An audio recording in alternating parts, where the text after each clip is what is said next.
RCR, la red que comunica y une al Perú. Y le agradecemos la amabilidad que tiene con RCR, Red de Comunicación Regional, el doctor Gonzalo Banda. Él es analista político y profesor de la Universidad Católica San Pablo de Arequipa. Doctor Banda, qué gusto saludarlo, como siempre muy amable por atender la comunicación con RCR, Red de Comunicación Regional. Muy buenas tardes. ¿Cómo está analizando la situación política en el país, que está bastante crispada, ¿no?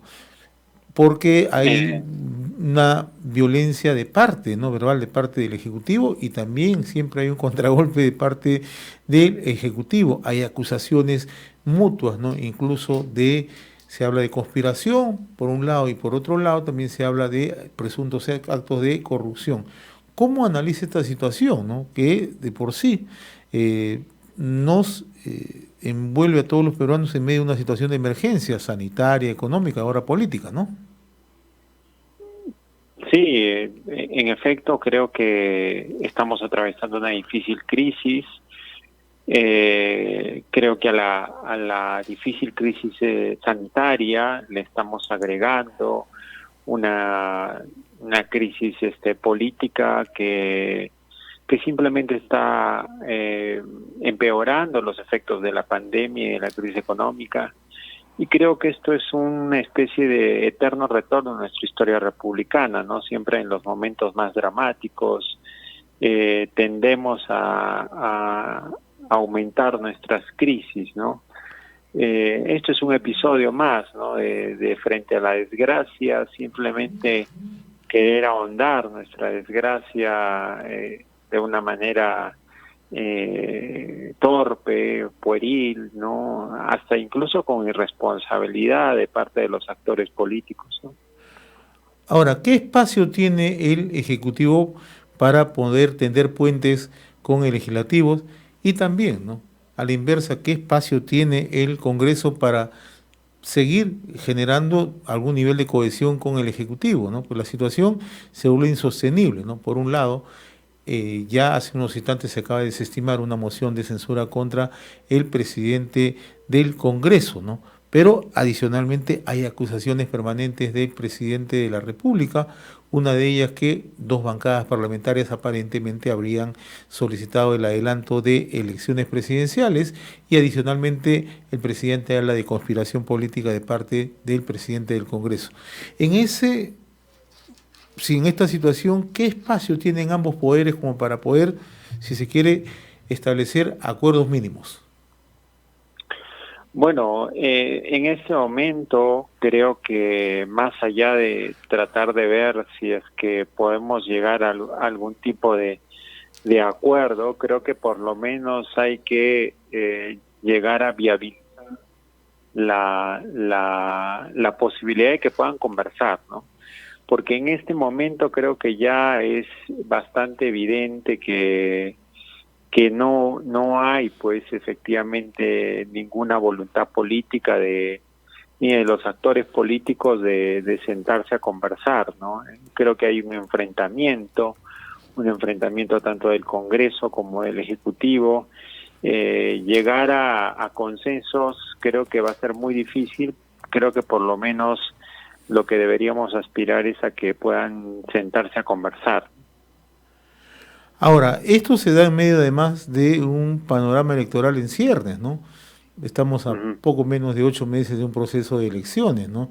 Y la situación de por sí se complica, ¿no? Y esto, a juicio de algunos observadores, no sé si usted tenga la misma impresión, señala que esto puede ser aprovechado por grupos radicales, grupos maximalistas, ¿no? ¿Cómo ve usted la situación? Sí, yo creo que efectivamente esta situación política puede ser aprovechada por cualquier grupo que intente poner en riesgo la democracia, ¿no? Yo creo que esto sucede fundamentalmente porque hemos tenido la mala experiencia de jamás haber llegado a acuerdos mínimos en este gobierno, ¿no? Creo que siempre hubo una intención del presidente de polarizar, ¿no?, con el Ejecutivo, con el Legislativo, y ese estilo de hacer política lo caracterizó, y creo que no sabe hacer política de otra manera el Ejecutivo, ¿no? Entonces, al verse en un rol donde ya pasaba al lado de la acusación, pasó al lado también de la denuncia, ¿no? Entonces, yo veo muy difícil este último año de convivencia, ¿no? Va a ser un año marcado por censuras de ministros, por interpelaciones. Va a ser un año muy difícil, ¿no? Donde incluso pedirle un comportamiento maduro al Congreso va a ser, pues, casi inimaginable, porque creo yo que el Congreso está por su agenda propia y el Ejecutivo se niega a asumir algún tipo de culpa. Ayer el presidente de la República pidió disculpas, pero en su pedido de disculpas simplemente dijo que se trataba de un asunto doméstico. Yo no sé cuán doméstico puede ser un asunto que involucra a su entorno de confianza político más cercano, ¿no? Entonces, en ese escenario creo yo que los meses previos a la elección van a ser fundamentalmente de enfrentamiento político, van a ser de constantes amenazas, van a ser de pullas, de división, y creo que eso es algo muy preocupante, ¿no? Ahora, yo quiero rescatar algo que usted acaba de señalar hace unos instantes, doctor Banda, ¿no? Que el presidente siempre ha tenido como libreto, ¿no?, el buscar la polarización, que además en el Congreso anterior le dio excelentes resultados en términos, ¿no?, de aprobación presidencial. E incluso con este Congreso también en un tramo le ha dado esos resultados. La gran pregunta es que en estos momentos el presidente ya no podría aplicar ni el cierre del Congreso, ni mucho menos la disolución, ¿no? Entonces, si esto también va exactamente a contrapelo de lo que, si se quiere, buscar un nivel de gobernabilidad en el país, ¿no? Entonces, el Congreso, por lo pronto, como usted dice, está apostando por seguir justamente enfrentando también al presidente, y el presidente también de contragolpe hace lo propio, ¿no?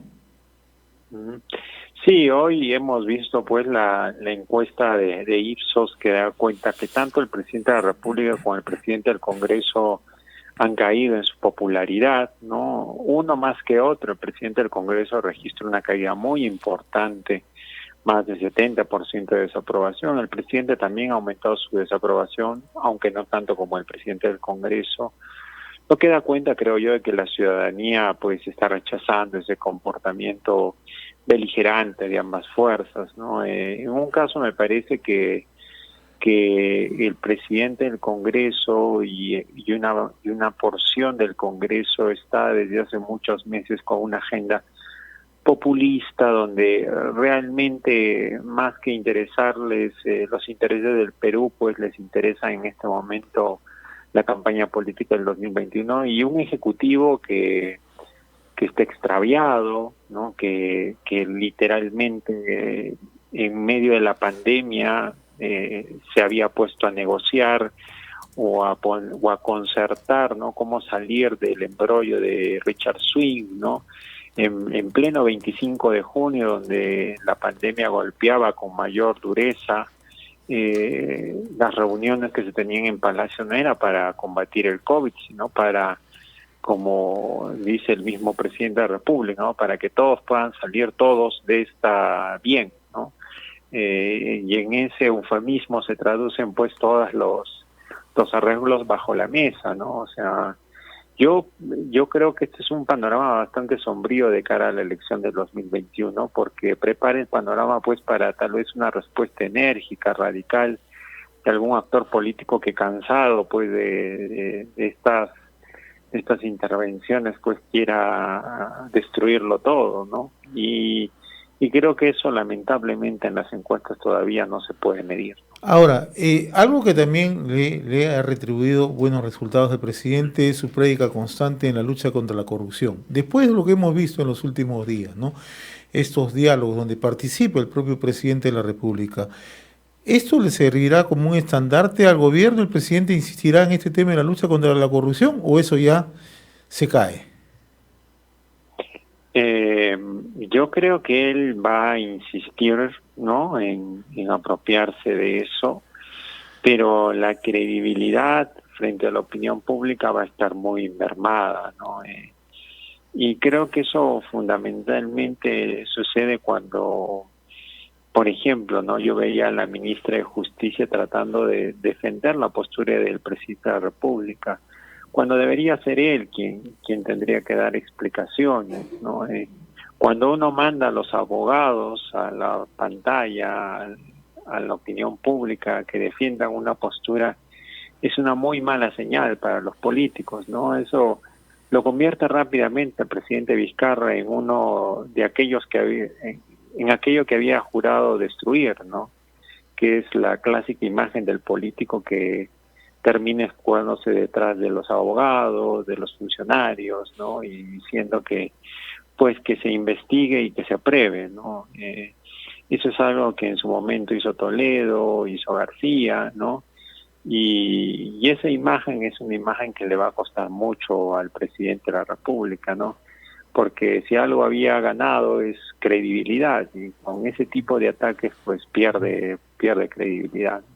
Ahora, ¿siempre cree usted que el presidente va a seguir insistiendo en manteniéndose de acuerdo a su presencia mediática, a su presencia en las encuestas? Porque no debemos de perder de vista que el presidente no tiene organicidad, no tiene un partido, no tiene representatividad en el Congreso de la República, y su entorno más cercano ya prácticamente lo ha perdido, ¿no? Sí, o sea, creo que eso es verdad, creo que ha perdido ese norte,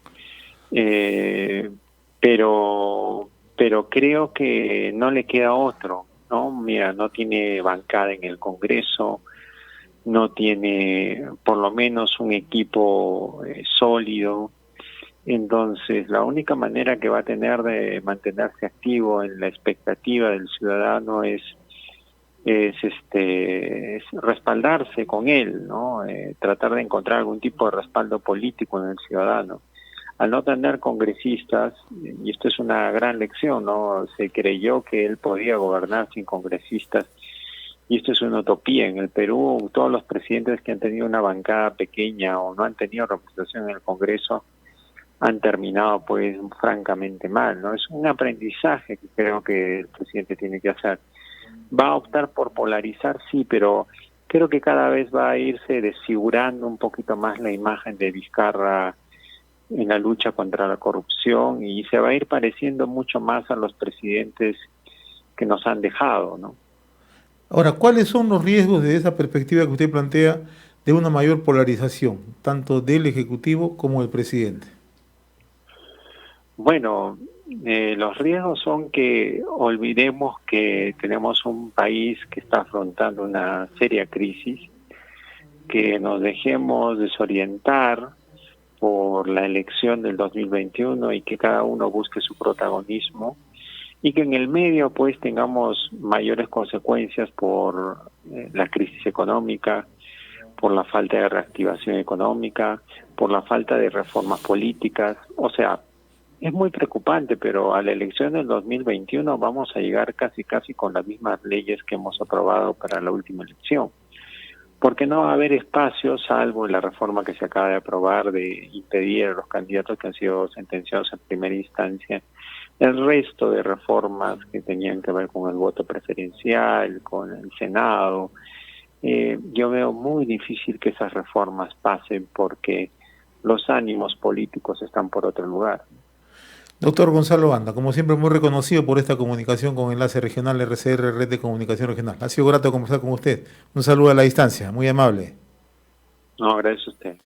RCR, la red que comunica y une al Perú.